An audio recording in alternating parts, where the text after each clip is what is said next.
Okay. Hi there, this is Luna from Meta.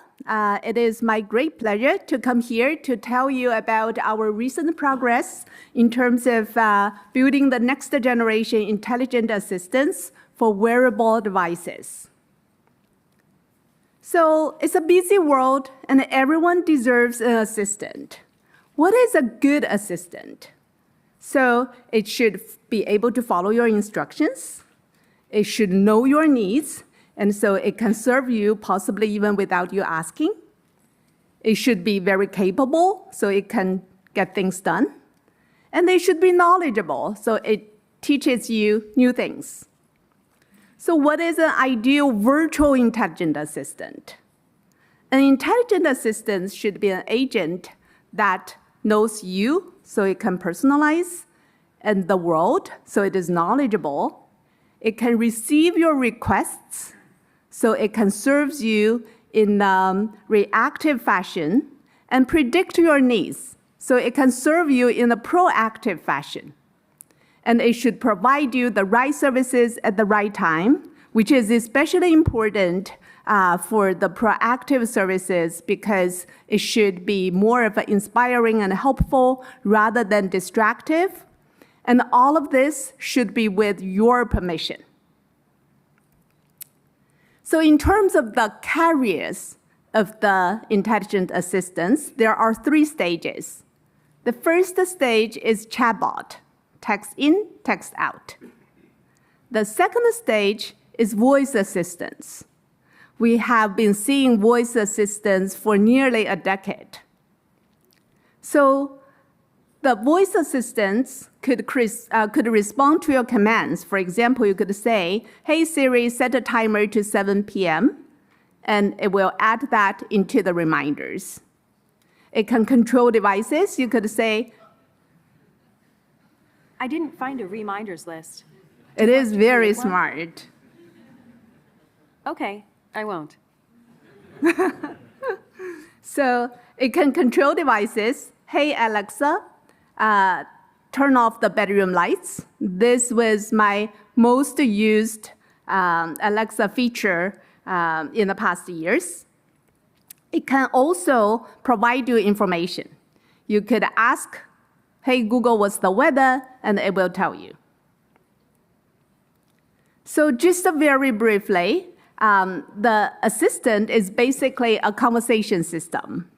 So the user is saying something like, turn on the lights, and then the ASR, automatic speech recognizer, will translate that into text.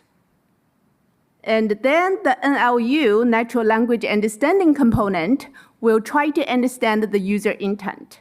The intent is device turn on, and the particular device, let's assume there is only one light, and that is light number 1. After that, the dialogue state tracker will track the states, like what's the action type, what is the device, and currently, let's say the device is off. And then the dialogue policy will basically trigger the device turn on. After that, it will send back the status. Let's say it is succeeds. An NLG component will generate the natural language response, saying lights turn on, which is then translated by TTS back to speech. Okay, so let's see what this old generation assistant has already been able to achieve. It can receive your requests. It can provide you the right services most of the time. And it has reasonable knowledge about the world. On the other hand, it cannot predict your needs yet. It may not be able to proactively serve you, and it may not be able to personalize very well yet. And so essentially, the old generation assistants is an interface to existing features, and they serve those features in a reactive fashion. The next generation of assistants is wearable assistants. The input is not only voice, but there can also be visual and context input. There are many differences. First, you see through those wearable devices, so it knows what you are seeing. Second, you can wear it everywhere instead of just putting it on the kitchen counter. And so it knows your context, where you are, what is the time, who are surrounding you, much better. And the third, you may wear it for a long time, so it knows you well. And finally, because you could wear it for a long time, you could trust it more, and learn more from it. And this is a figure drawn by GPT-4 for someone excited about learning. So what does this mean for the assistants? It goes from voice only, where you ask how tall is Empire State Building, to multimodal. Now you look at a cathedral, you may not remember the Spanish name, and you ask, what's the name of this cathedral, and when will it be finished? So the assistants will go, will go from context agnostic, where you ask for your shopping list, to context aware. So when you are walking in the street, and when you are close to a grocery store, it will remind you to buy your apples and bananas. It will go from reactive, where you ask for the weather, to proactive and personalized. When you wake up in the morning, put on your glasses, and it will tell you about the weather, and also ask you whether you want to play your favorite music, morning music. And finally, it goes from an interface to a know-it-all. And so instead of just asking simple questions, you can ask complex questions like, I'm visiting Barcelona next week, what shall I prepare? So with this, I would like to show you our Ray-Ban Meta, which is smart glasses. And let me show you some video from Wall Street Journal.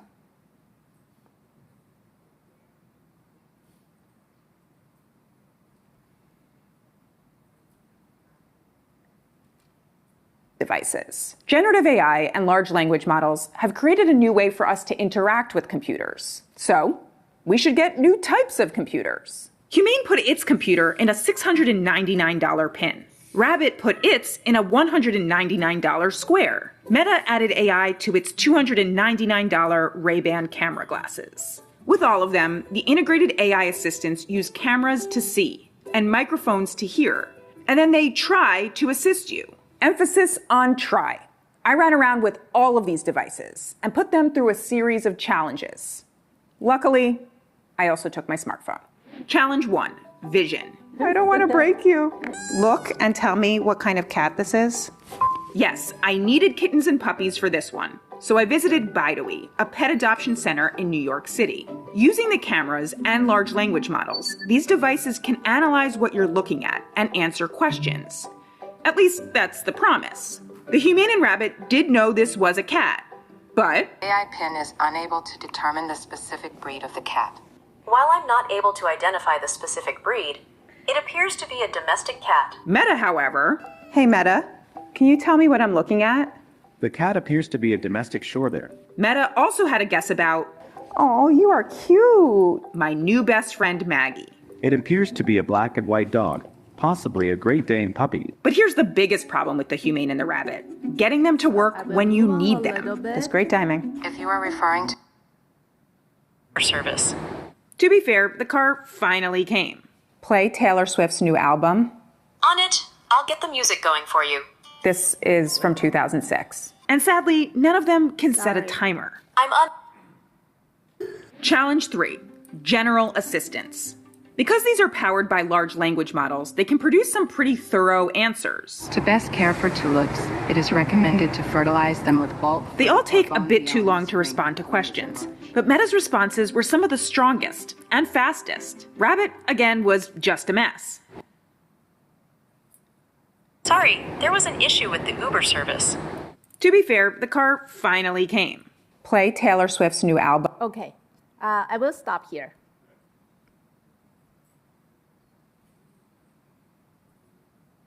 Okay, so what are the key technical enablers for smart assistants for the next generation, like wearable devices? So large language models are playing a critical role for this. And there are several pillars for building assistants. The first one, since it goes from voice assistants to multimodal assistants, we need to have multimodal understanding. This includes understanding the visual input, the texts in the scenes, and also understanding the contexts.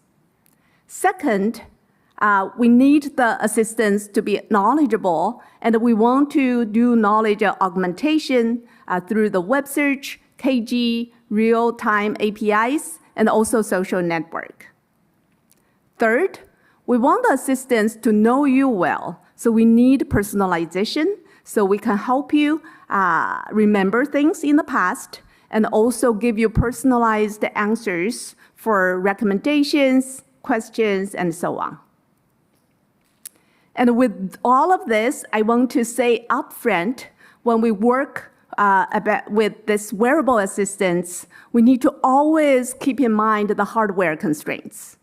On this small glass frames, it has limited memory, it has limited battery. We need to worry about thermal. We don't want it to answer a question about how to plant the flowers, and then the glasses melt on our face. Okay, next, I will tell you briefly about some of the technical enablers for each pillar.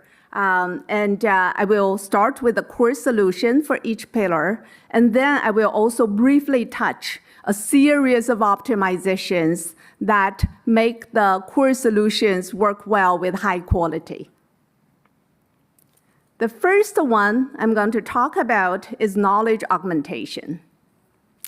So we would like to answer questions like, what is the visa requirements to visit Barcelona? Where should I visit in Barcelona?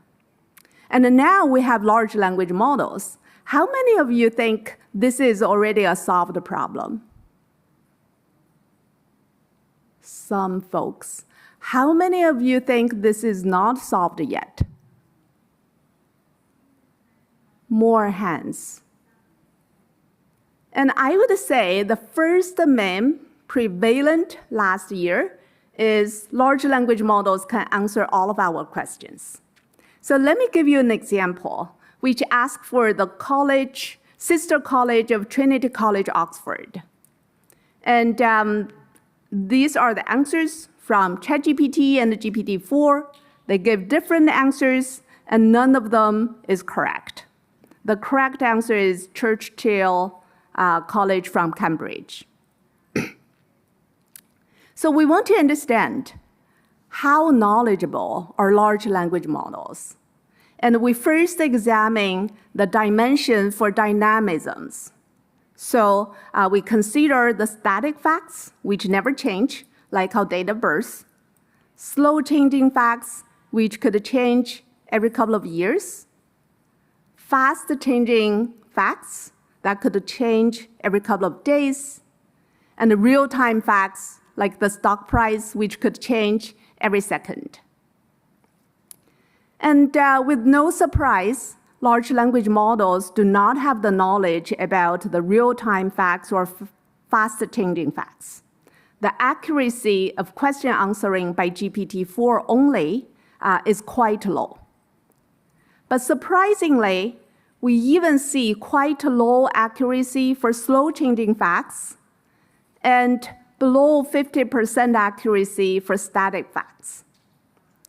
The same trend was observed by folks from Google, and they report similar things. The next dimension we would like to examine is the popularities of the entities being asked.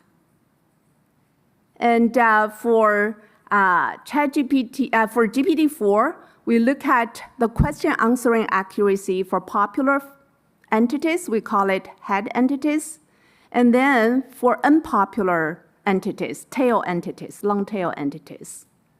So here is the accuracy. For open domain, which is like encyclopedia domains, easier questions, and specific domains like music, movies, publications. Again, we see the quality drops from head to torso to tail. And even for head entities, the accuracy is not that high. It is below 50%. So the second meme, as you might already be thinking, wait a moment. Nowadays, the large language models are already combined with web search. So the second meme is, once we do that, the problems got solved. So I'm asking the same question to GPT-4, and based on some quick web search, it gives some result, which is still wrong. And interestingly, the retrieved web page it uses to answer the question actually contains this table that has the ground truth. And we did some initial experiments last year on a few domains. When we do large language model only, the accuracy is below 25%. When we combine it with web search in a straightforward way, the accuracy goes up to above 50%. But on the other hand, the hallucination also doubles. This is why last year, dictionary.com selects the word hallucinate as the word of the year. So our core solution is federated RAG, where we are able to leverage the knowledge graphs. And for a subset of questions in our initial experiments, we tried web search. We are able to retrieve answers for 64% of the questions. And after a whole bunch of fine-tuning, our answer accuracy is 91%. Pretty good. And when we combine with knowledge graph, we see two advantages. The first one is that the knowledge graph retrieval results are typically quite precise and concise. So this allows us to have 99% answer accuracy. And the second, KG retrieval is much faster. It saves us more than 1 second. So this is the architecture for this RAG system. Giving a query, like what's the Meta stock price for yesterday, we first do large language model planning. We detect the intent. It is a factual question asking about the finance domain. Then we rewrite the query into web search, like Meta stock price, and also KG search. The queried attribute is price, the time is yesterday, and the symbol is Meta. After that, we do the planning. We're executing the data search for web search, for knowledge graph search. We aggregate the results, use it to enrich the prompts, and then the large language models will generate the summarization and the answer. So there are actually a series of optimizations to make it work with high quality. First, for planning, we distill the planning to a small large language model with domain-specific training examples. And the second, when we get confident knowledge graph output, given the high answer summarization accuracy, we actually early stop web search to save the time and to improve the quality, actually. Third, summarization is really important. And we fine-tune the large language models to reduce the hallucinations, especially in terms of numbers and the time. Fourth, we did a lot of optimizations for the latency. Let me give you one example. Typically, we will parallelize for things that are independent, but we also parallelize when things are dependent.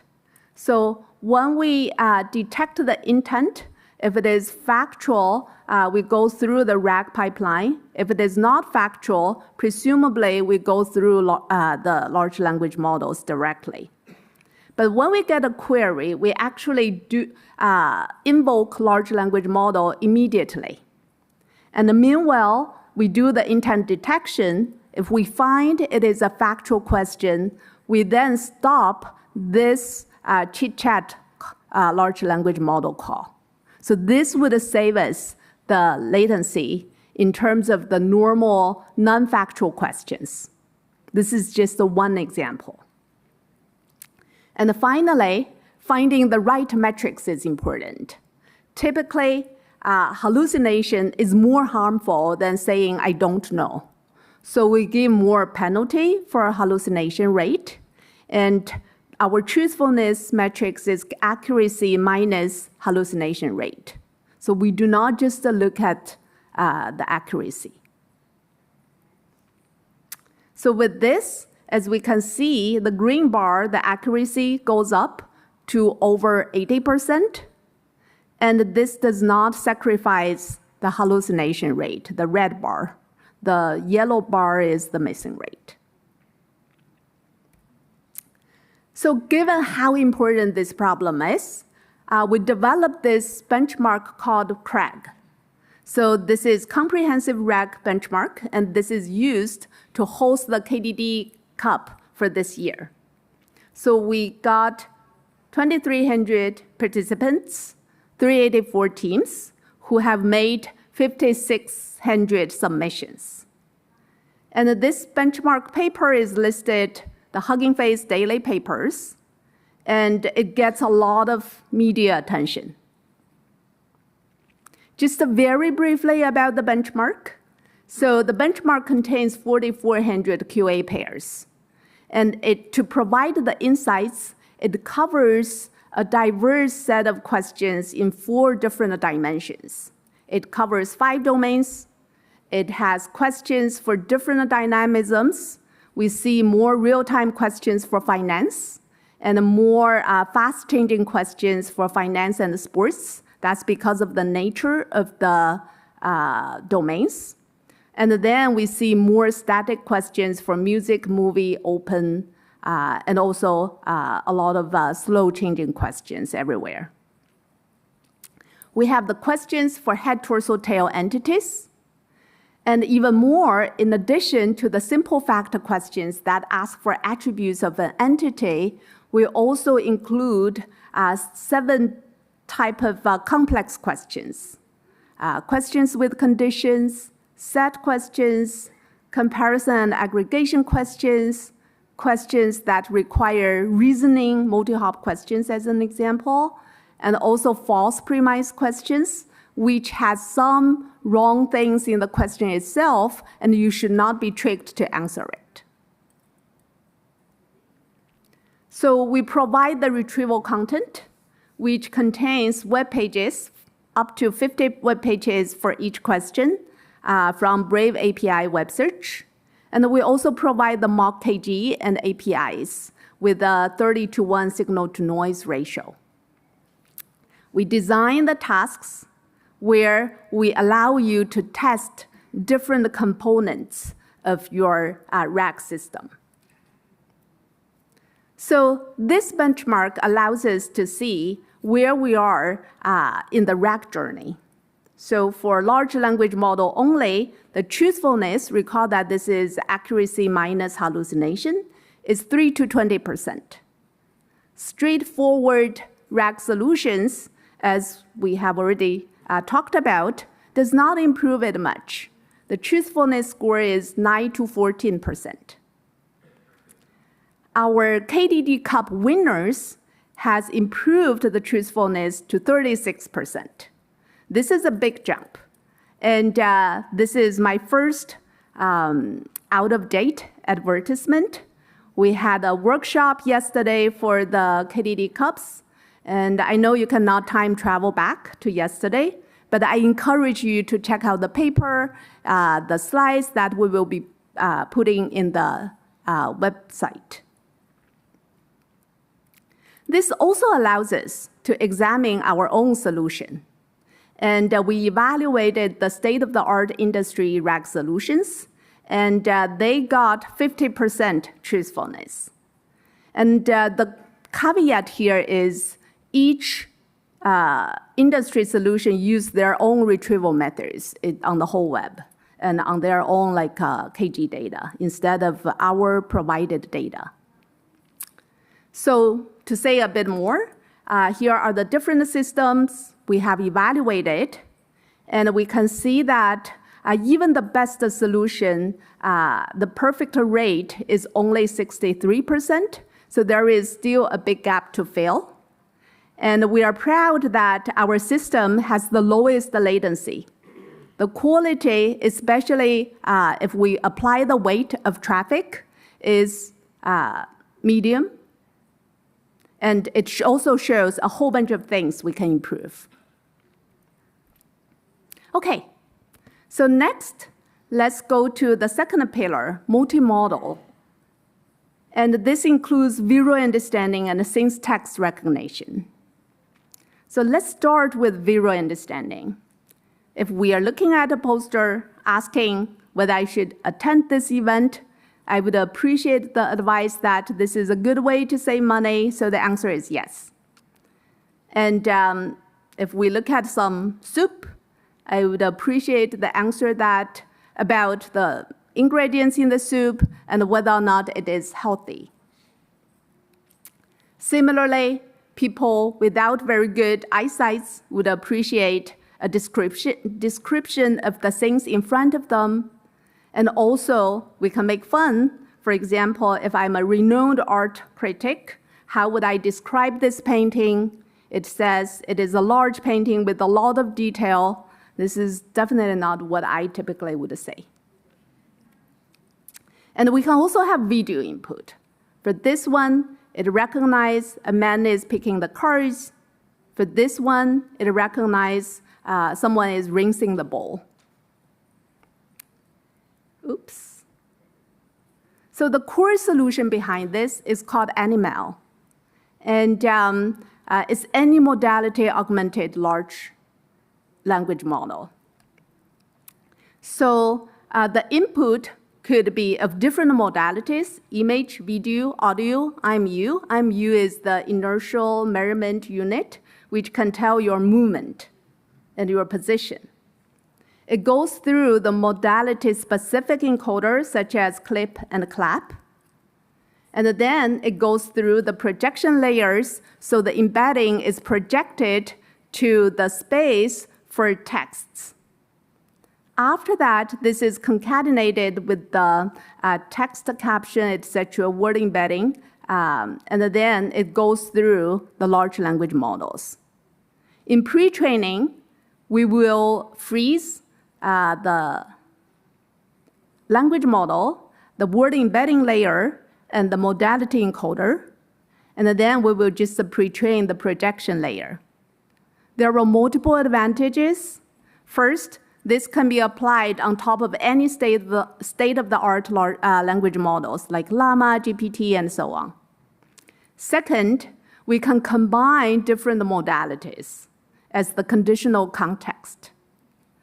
Third, this could work for the small modalities like audio, where we do not normally have a lot of training data. We also do fine-tuning, instruction fine-tuning, where we also concatenate with the instructions. We use the manual annotations and also synthetic augmentations. So from this comparison against the human annotated responses, we see that comparing with the state-of-the-art multimodal solutions, we are doing better. We have more chances to win. And also, if we look at the last one comparing with these two, we see that adding the human annotations, even though it's only 60K, it helps improve the quality. And now let's look at the optimizations. How to combine this to the assistant architecture you saw at the very beginning of my talk. And so when we get a question, we will do the ASR to understand the question. And whenever we see it is a viral input question, we will do the photo capture to get the viral input. Then we will compress the image and transfer the low resolution image to the cloud side. And this width of the arrows and the length of the boxes shows the latency of each component. And as you can see, we parallelize the time-consuming ASR component and the time-consuming image transfer part. Next, let's talk about syntax recognition.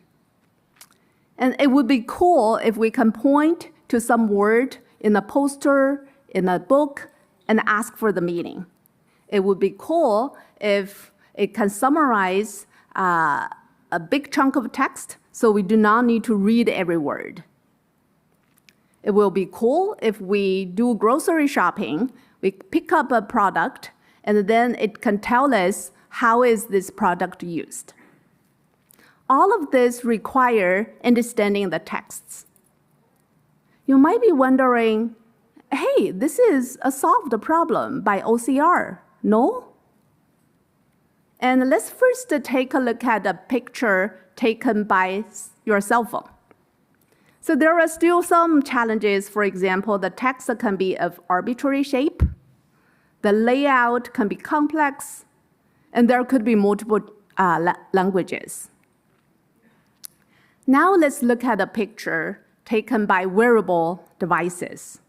So this is egocentric pictures, and you can see the text can be very, very small. And the images could be blurred because you might be moving and the lighting may not be good. And the direction of the texts is not horizontal. And in addition, with the devices, we need to worry about the hardware constraints. We need to worry about image transfer. So if I just use large language model only, as you can see, when we transfer this low resolution image to the cloud and then do the text recognition, the QA accuracy is only 52% for summarization, word lookup, and so on. So our core solution is on-device syntax recognition. And basically, once we capture the photo, we will try to do OCR on the device. And this is in parallel to the image transfer and ASR, so it does not add much of latency. In addition, because we can do this OCR on full resolution image, this gives us higher quality. Now you might be wondering, how can we do OCR on these small devices? So the pipeline looks like this. We first do region of interest detection. So we can find that small area that is of interest. And then we can cut the image for that small area and do OCR on full resolution of image on that small area. After that, we do text detection to find the areas with text recognition to recognize the particular texts, and then we put them into the reading order in the chunks. So we carefully select the model architecture to make sure it can run on device. We curate and augment the training data to make sure it can handle the variety of images. And we also export that to the device with quantization and acceleration. So from this experimental results, we see that on both public benchmark and our in-house benchmark, our server-side model can improve over the state-of-the-art on word error rate by up to 40%. And for our device-side model, it does not sacrifice the word error rate that much. On the other hand, it saves the energy by 3x. It is only 200 megabytes for memory footprint, and it saves the latency by 9x. End-to-end, when we answer text-related questions, we're able to improve the question answering accuracy from 52% to about 80% on our small benchmark. And also we see if we find the bounding box positions and send that into the large language models, we can further improve the accuracy. So this goes to my second out-of-date advertisement for our paper talk, which is happening simultaneously in another room for this very cool work. With that being said, I'm not recommending you standing up and walking away right now. Okay, so I will go very quickly for the next two pillars, directions. The third direction is contextualization. So when I ask for some good restaurants nearby, it would be nice if it can know this is noontime, I'm at this particular convention center, I'm with a group of people, and recommend some good restaurants for group lunch. And if I ask the assistant to play audiobook when I walk my dog, it will be nice if it figure out that I started walking my dog and ask if I would like to resume the audiobook that I was listening to last time. The key challenge here is the always-on context detection. And this is because the device has very limited battery power, battery life. And our core solution is to leverage the low-power sensors. So I mentioned IMU, which tells you your position. And just using this very, very small sensor, we are already able to figure out what the user is doing. And from this demo, you see that from the IMU signal, the system could detect the person is biking, and then later biking again, and looking around, etc.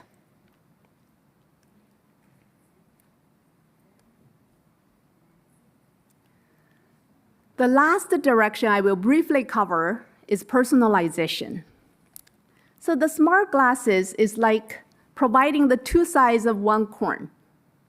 First, it is a great vehicle for live recording. This is a picture drawn by Vannevar Bush in 1945, and he was envisioning a system called Memex. And using a camera on your forehead, we can record what you have been seeing and experiencing. And that is making the glasses, it will eventually make this real. On the other side, the glasses can also be great vehicles for personalized assistance. And it could answer questions about our past. Where did I put my key? I must have seen this lady before, when and where. It could remind us of some particular moments, memory, to serve our emotional needs. And it could be inspiring. It might recommend me to visit the statue at Lyon when I come to Lyon, and saying that I have read the book Little Prince a few years ago, and I love the book. And here I will only very briefly talk about utility part.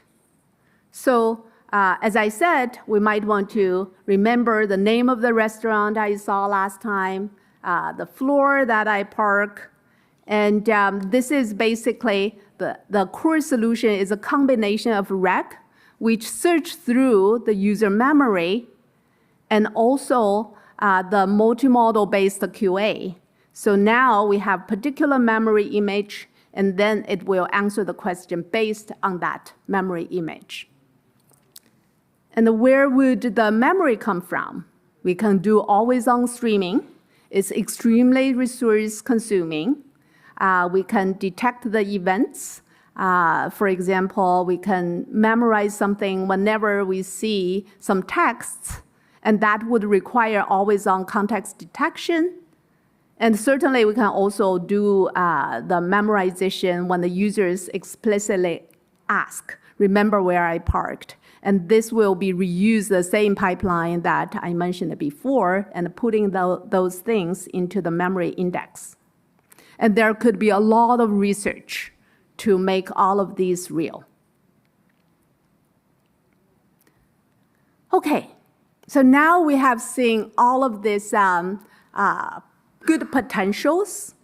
And then next, let's see what would the future assistants look like. So Joseph said, no one is more cherished in this world than someone who lightens the burden of another. And we hope AI would be lightening our burdens. And for future virtual assistants, we hope or we envision that each user will be served by a set of specialized and personalized assistants. It could be the travel assistant, health assistant, family assistant, conference assistants important for researchers, shopping assistants that will be developed by Haixun. And these are kind of personas. It is slightly different from the personas Haixun mentioned. And there are multiple research directions. First, those assistants need to be more proactive and personal. It needs to be trustworthy experts in each domain. We are not there yet. It should provide the personalized information and recommendations. Again, we are not there yet. It can be super memory to connect one's past and present to better serve you. And it hopefully will proactively serve you to further alleviate the load. The next direction is we want an ecosystem for those specialized assistants. Each persona should be invoked at the appropriate time without the user being aware of which particular persona being called. There could be collaborations between the personas, and the platform should be able to enable scaling up all of the different personas. And we want to access the personal information very carefully to preserve the privacy, and the users should always be in control. Third direction, we always need to keep in mind about the constraints. So the latency for responses, hardware constraints for memory, battery, thermal, the connections, Wi-Fi connections, internet connections, data transfer time, and human attention is actually the biggest constraint. How can we simplify instead of burdening the user's attention? So finally, I know I'm the last barrier between you and your lunch, but I want to tell you about my thoughts on two questions. So inspired by Liz Couture's talk, so the first question I want to answer is, what do I enjoy about being a scientist in industry? The single word answer is the reality. We face the realities every day. So we work on real problems, and we never worry about writing the motivation paragraph in the intro.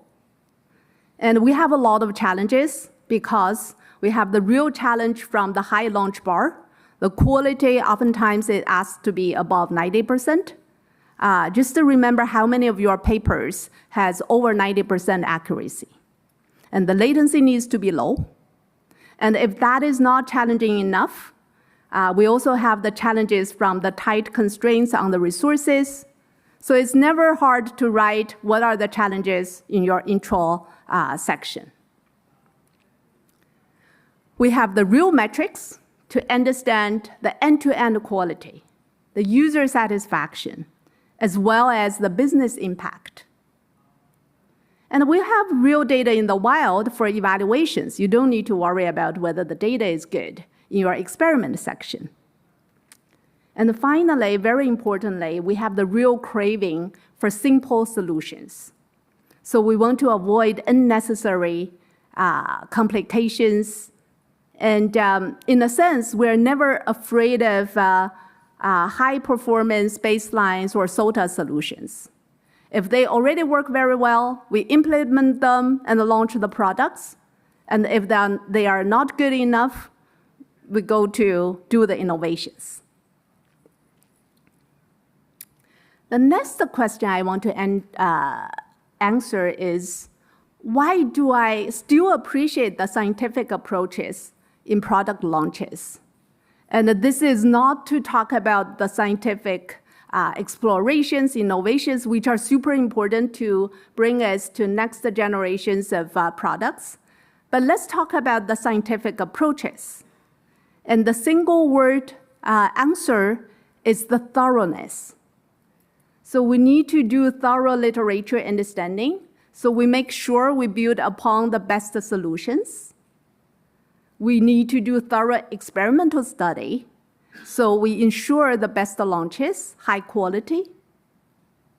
And also, we have the thorough thoughts to get intuitions, not only on how this works, but also on why this works. And all of this gives us the confidence for what we are productionizing, and also the curiosity, which will lead to the next waves of innovations. With all of this, several takeaways. An intelligent assistant should be an agent that knows you and the world, can receive your requests or predict your needs. It should provide you the right services at the right time with your permission. So the next generation wearable assistants, it requires a lot of new research on federated RAG, multimodal understanding, contextual AI, and personalization. We need to find the harmony between device-side and cloud-side computing to enable the wearable assistants. And finally, industry nurtures and appreciates science. So with this, I want to give acknowledgement for many of my colleagues and collaborators. There are too many to list, but they have been doing wonderful work. And also, thank you very much for listening.